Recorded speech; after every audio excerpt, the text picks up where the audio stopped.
जय हिंद साथियों, जय श्री राम, जय बजरंगबली, हर हर महादेव। मित्रों, आज श्री रामचरितमानस अक्षरशः कथा ज्ञान यज्ञ के अगले दिवस में पृष्ठ संख्या 577, दोहा संख्या 26 से आगे बढ़ रहे हैं। पिछले दिवस में हमने देखा कि किस प्रकार से हनुमान जी और सभी वानर सेना सहित स्वयं प्रभा जी के पास पहुंचे और वहां से फिर वह समुद्र के तट पर पहुंच गए। आगे देखिए कि किस प्रकार से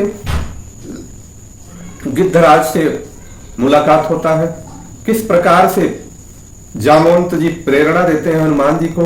हनुमान जी किस प्रकार से अपने विकराल रूप में आते हैं, परंतु इतने विकराल रूप में आने के पश्चात भी होश नहीं खोते हैं और अंत में वो कहते हैं कि जामवंत जी आप ही बताइए कि हमको क्या करना चाहिए। सारे लोग अब इससे ज्ञान ये मिलता है कि हमें किस प्रकार से व्यवहार करना चाहिए जिससे समाज में आपके पास धन, वैभव, यश सब कुछ हो, परंतु आप अपने होश को नियंत्रित रखें जिसके कारण आपका हमेशा यश कीर्ति बढ़ता रहे।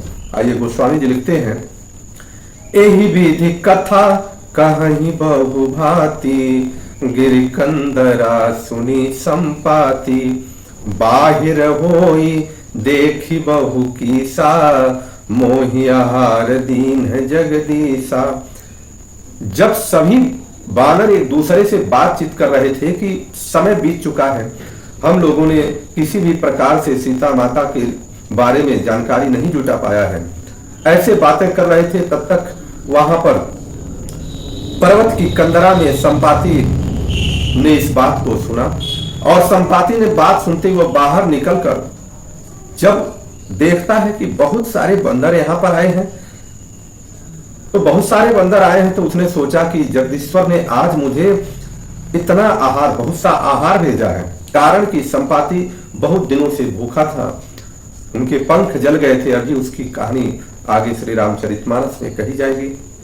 आज सब ही कह भक्षण करऊं, अदिन बहु चले आहार बिनु मरऊं, कबहु न मिल भरी उदर आहारा, आज दीन विध एक कहीं बारा। संपाति सोचते हैं कि आज इन सबको मैं खा लूंगा और बहुत दिन बीत गए, मुझे भर पेट भोजन नहीं मिला। भर पेट कहें या भोजन ही नहीं मिल रहा था, मैं बिना भोजन के मर रहा था, पेट भर भोजन कभी नहीं मिला। आज विधाता ने एक ही बार में मुझे बहुत सा भोजन दे दिया है। डर पे गीध वचन सुनि काना, अब भामरन सत्य हम जाना। गीध के वचन जब सभी वानरी सेना सुनती है तो वह सारे लोग भयभीत होते हैं कि अब तो हम लोगों का मरना निश्चित है। कपि सब उठे गीध कह देखी, जामवंत मन सोच विशेषी। फिर उस गीध संपाति को देखकर सब वानर उठ करके खड़े हुए। जामवंत के मन में विशेष सोच हुआ। जामवंत जी बहुत ही बुद्धिमान थे और उस बुद्धि कौशल का उपयोग भी किया और इस प्रकार से वह विशेष सोच हुआ क्या कि कह अंगद विचारी मन माही, धन्य जटायु सम को नाई। जामवंत जी ने बुद्धिमता का प्रयोग करते हुए कहा कि बताओ हे अंगद, जटायु के समान कोई नहीं है। क्यों कि राम काज कारण तनु त्यागी, हरिपुर गया परम बड़ भागी। और इसलिए वो बहुत ही श्रेष्ठ है क्योंकि उसने अपने शरीर को श्री राम जी के कार्य को करने के लिए त्यागा है और परम धाम को पधारा है। और जब जटायु का नाम इस प्रकार से लेते हैं तो सुनी खग हर्ष शोक जुत बानी, आवा निकट कपिन भय मानी। हर्ष और शोक से युक्त वाणी सुनकर के वह पक्षी वानरों के पास आता है। तिन्हि अभय करि पूछे सिजाई, कथा सकल तिन ताहि सुनाई। और सभी वानरों को अभय करते हुए अर्थात भय से मुक्त करते हुए वह पूछता है, संपाति क्या पूछता है कि जटायु के बारे में सारी कहानी पूछता है कि हमें बताओ। सुनि संपाति बंधु कह करनी, रघुपति महिमा बहु विधि बरनी। संपाति ने जब जटायु की करनी सुनी और बहुत प्रकार से श्री रघुनाथ जी की महिमा का वर्णन उसने किया और धन्य कहा कि हे प्रभु आप धन्य हैं कि आप अपने दास को इस प्रकार से परम धाम के लिए भेजते हैं। मोहि ले जाऊं सिंधु तट, देव तिलांजलि ताहि, बचन सहाय कर विपय, पैहं खोजऊं जाई। जटायु ने के बारे में सोचते हुए संपाति ने कहा कि मुझे समुद्र के किनारे ले चलो, मैं जटायु को तिलांजलि दे दूं। हमारी सनातन संस्कृति में तिलांजलि देने का बहुत सुंदर विधान है। इसको विधान को कितनी श्रेष्ठता है कि पशु पक्षी भी उस विधान का पालन करते हैं। इस सेवा के बदले कहते हैं कि मैं तुम्हारी वचन से सहायता करूंगा। केवल कारण ये कि जटायु का के बारे में वह सोचता है और वो संपाति का पंख जला हुआ है, वह खुद नहीं जा सकता, तो कहते हैं तुम मुझे लेकर के चलो और जिस कार्य से तुम आए हो, जिस निमित्त आए हो सीता जी की खोज के लिए, मैं उस कार्य में तुम्हारा सहयोग करूंगा। अब अनुज क्रिया करी सागर तीरा, कही निज कथा सुनहु कपिवीरा। समुद्र के तीर पर छोटे भाई जटायु की क्रिया किया करके संपाति अपनी कथा करने लगा। हम दो बंधु प्रथम तरुणाई, गगन गए रवि निकट उड़ाई। हे वीर बानरों सुनो, अब हमारी कथा सुनो कि हम दोनों भाई उठती जवानी में एक बार आकाश में उड़कर सूर्य के निकट चले गए। जब व्यक्ति के अंदर जोश आ जाए और जोश में अभिमान आ जाए तो वहां पर व्यक्ति का निश्चित रूप से प्रभु मर्दन करते हैं। और हम लोग सूर्य के नजदीक गए, दोनों लोगों ने ठाना कि अब सूर्य के नजदीक जाएंगे। हम लोग देखते हैं कौन जाता है। तेजन सही सक सो फिर आवा, मैं अभिमान रवि नियरावा। तो जो जटायु था वह सूर्य का तेज सह नहीं सका और लौट पड़ा, लेकिन मैं अभिमान से युक्त था और मैंने सूर्य के नजदीक जाने की ठान ली और वहां पहुंचा तो जरे पंख अति तेज अपारा, पर्यो भूमि करी घोर चिकारा। और मैं बड़े जोर से चिक्कार मारकर जब मेरी पंख जल गई तो जमीन पर गिर पड़ा। और जब जमीन पर गिरा तो उस समय क्या हुआ कि मुनि एक नाम चंद्रमा ओही, लागी दया देख करी मोही। चंद्रमा नामक एक मुनि थे, मुझे देखकर उन्हें बड़ी दया लगी। उन्होंने बहुत प्रकार से क्या किया, बहु प्रकार ते ही ज्ञान सुनावा, देह जनित अभिमान छड़ावा। बहुत प्रकार से उन्होंने मुझे ज्ञान दिया और मेरे देह जनित अर्थात देह संबंधी अभिमान को छुड़ा दिया। कारण कि उन्होंने बताया कि देह का अभिमान कितना बुरा है। इस देह की स्थिति यही है कि छित जल पावक गगन समीरा, पंच रचित यह बनी शरीरा। ये 5 तत्वों से शरीर बनी है और एक दिन नष्ट हो जाएगी, इस पर अभिमान क्या करना। त्रेता ब्रह्म मनुज तनु धरि, तासु नारी निश्चर पति हरि, तासु खोज पठई प्रभु दूता, तिन्हि मिले तय होब पुनीता। उन्होंने बताया कि त्रेता युग में प्रभु मानव के रूप में आएंगे, मानव के रूप में अवतरित होंगे और एक समय ऐसा आएगा जब उनकी भार्या को निश्चर राक्षस हर ले जाएगा और उसके खोजने के लिए प्रभु के दूत आएंगे और तुमसे मिलेंगे। और मिलेंगे तो क्या होगा कि जमी ही पंख करसी जनी चिंता, तिन्हि दिखाई देहि सुतै सीता। तुम्हारा पंख जम जाएगा और उन्हें तो सीता को दिखा देना, सीता जी कहां पर हैं बता देना किस प्रकार से। मुनि कई गिरा सत्य भैयाजू, असुनि मम बचन करऊं प्रभु काजू। और वो जो उस समय मुनि ने हमें निर्देश दिया था, ज्ञान दिया था, वो आज सत्य हो रहा है, सत्य सिद्ध हो रहा है, आज मेरा कार्य हो रहा है। गिर त्रिकूट ऊपर बस लंका। अब चूंकि जो गिद्ध होते हैं उनकी देखने की क्षमता बहुत दूर तक होती है, तो वही अब संपाति बता रहे हैं कि गिर त्रिकूट ऊपर बस लंका, तहर रावण सहजय शंका, तह अशोक उपवन जह रही, सीता बैठी सोच रतयहि। वो कहते हैं कि त्रिकूट पर्वत पर लंका बसी हुई है, वहां स्वभाव से ही निडर रावण रहता है। वहां अशोक नाम का उपवन है, बगीचा है, जहां सीता जी रहती हैं और वे सोच में मग्न बैठी हैं। इस समय वर्तमान स्थिति क्या है कि वह सोच में मग्न है। मैं देखूं तुम नाही, गीधहि दृष्टि अपार, अबूढ़ भयऊ नत करते कछुक सहाय तुम्हार। मैं देख सकता हूं, तुम लोग नहीं देख सकते, क्योंकि जो गीध होते हैं उनकी दृष्टि अपार होती है अब तो मैं बूढ़ा हो गया हूं, बूढ़ा हो गया हूं, नहीं तो तुम्हारा कुछ और सहायता करता, और मैं सहायता अब इससे ज्यादा नहीं कर सकता। जौना घई सत जो जन सागर करई सुरा में काज मतियागर। जो 7 योजन को पार करेगा, 100 योजन अर्थात 400 कोस की ये समुद्र की चौड़ाई है, जो इसको पार करेगा वही बुद्धि निधान होगा, वही श्री राम जी का कार्य कर सकेगा। मोहि बिलोकी धरऊ मन धीरा, राम कृपा कस भयऊ शरीरा। मुझे देख कर मन में धीरज धरो। क्या देख करके? कि देखो मेरे साथ कैसी घटना घटी थी, हमारे पंख जल गए थे, और उसके बाद आज प्रभु श्री राम की कृपा से मेरे सारे पंख नवीन हो गए, इसलिए धीरज धरो। श्री राम जी की कृपा से मेरा शरीर ऐसा हो गया है, तुम लोगों का काम निश्चित सिद्ध होगा। पापियों जाकर नाम सुनी रही, अति अपार भव सागर तरही।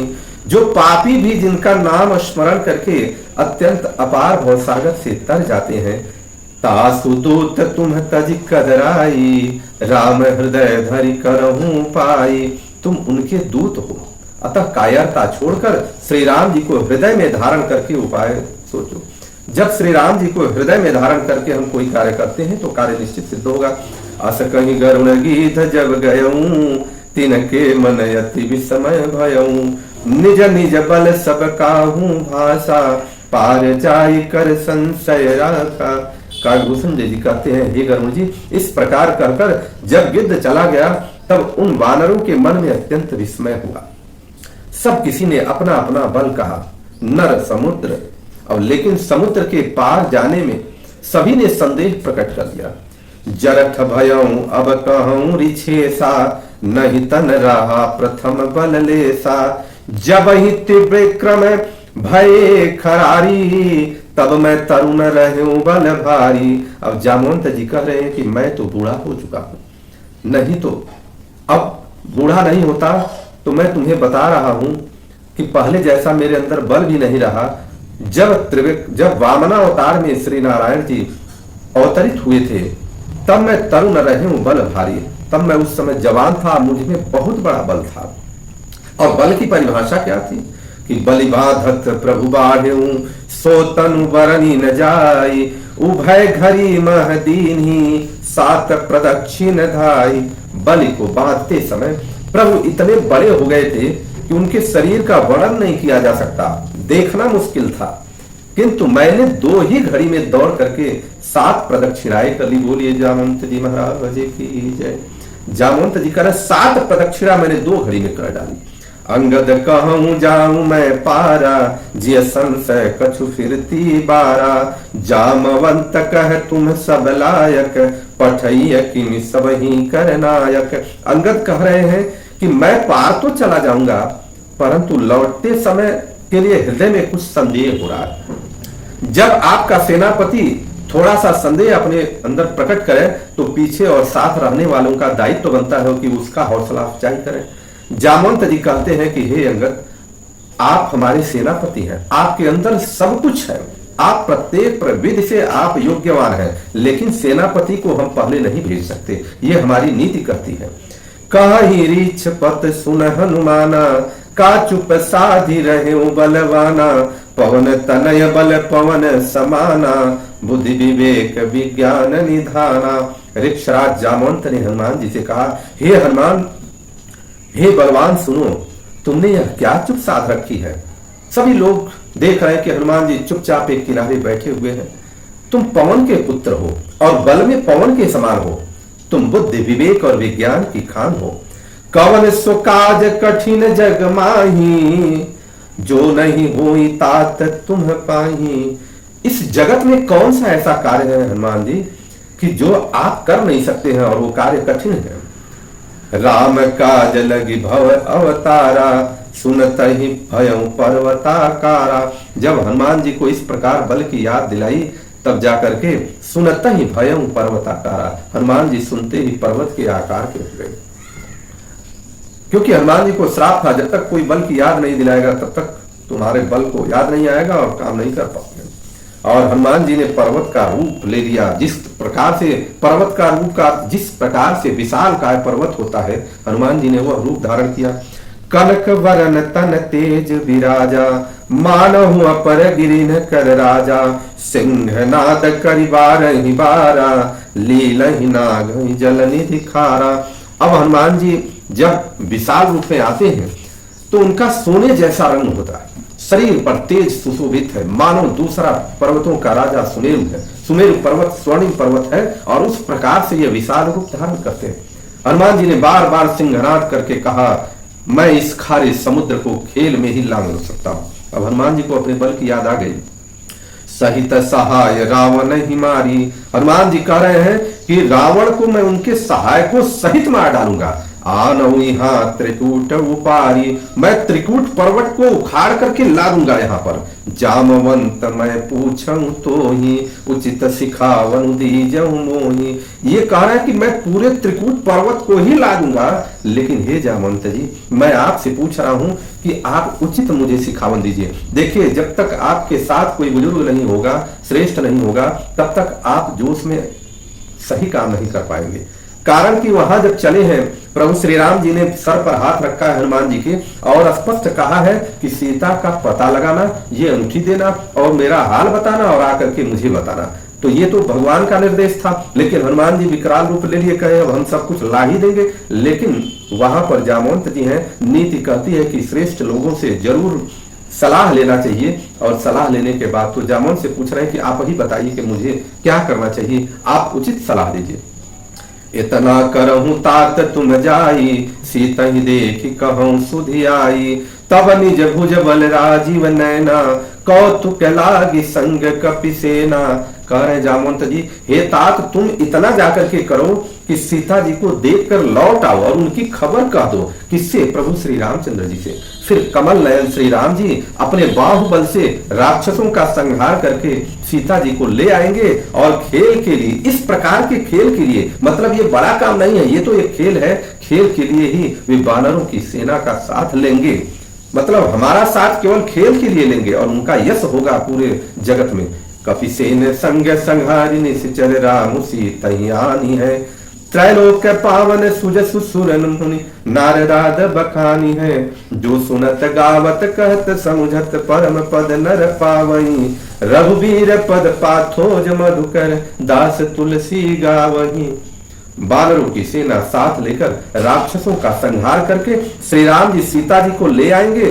तब देवता और नारद आदि मुनि भगवान के तीनों लोकों को पवित्र करने वाले सुंदर यश का बखान करेंगे, जिसे सुनेंगे सुनने गाने कहने और समझने से मनुष्य परम पद प्राप्त करते हैं और जिसे श्री रघुवीर के चरण कमल का मधुकर भ्रमर तुलसीदास गाता है। तुलसीदास से लिखते हैं भाव भेषज रघुनाथ, जसु सुनहि दे नर अरुणारी। अतिन कर सकल मनोरथ, सिद्ध करहि त्रिशिरारी। श्री रघुवीर का यश भव रूपी रोग को की दवा है। भव रूपी रोग अगर हो जाए तो उसकी दवा केवल और केवल श्री रघुवीर का यश ही है। जो पुरुष और स्त्री इसे सुनेंगे, त्रिशरा के शत्रु श्री राम जी उनके सब मनोरथों को सिद्ध करेंगे। नीलोत्पल तन श्याम, काम कोटि शोभा अधिक। सुनियता सुगुण ग्राम, जासु नाम यज्ञ खग बधिक। जिनका नीले कमल के समान श्याम शरीर है, जिनकी शोभा करोड़ों कामदेवों से भी अधिक है और जिनका नाम पाप रूपी पक्षियों को मारने के लिए वधिक के समान है, उन श्री राम जी के गुणों के समूह के अवश्य सुनना चाहिए। इस प्रकार से किष्किंधा कांड का समापन होता है और सुंदर कांड प्रारंभ होता है। बोले श्यामति रामचंद्र की जय। मास पारायण 23वां विश्राम। इति श्रीमद् रामचरित मानसे सकल कलिकुलुष विध्वंसने चतुर्थ सोपान समाप्त। कलयुग के समस्त पापों के नाश करने वाले श्री रामचरित मानस का यह चौथा सोपान समाप्त हुआ, किष्किंधा कांड समाप्त हुआ। बोलिए सियापति रामचंद्र की जय। माता जानकी की जय। लखन भैया की जय। जामवंत जी की जय। अंगद जी की जय। सभी वानरी सेना की जय। हनुमान जी महाराज की जय। माता पार्वती की जय। भगवान भोलेनाथ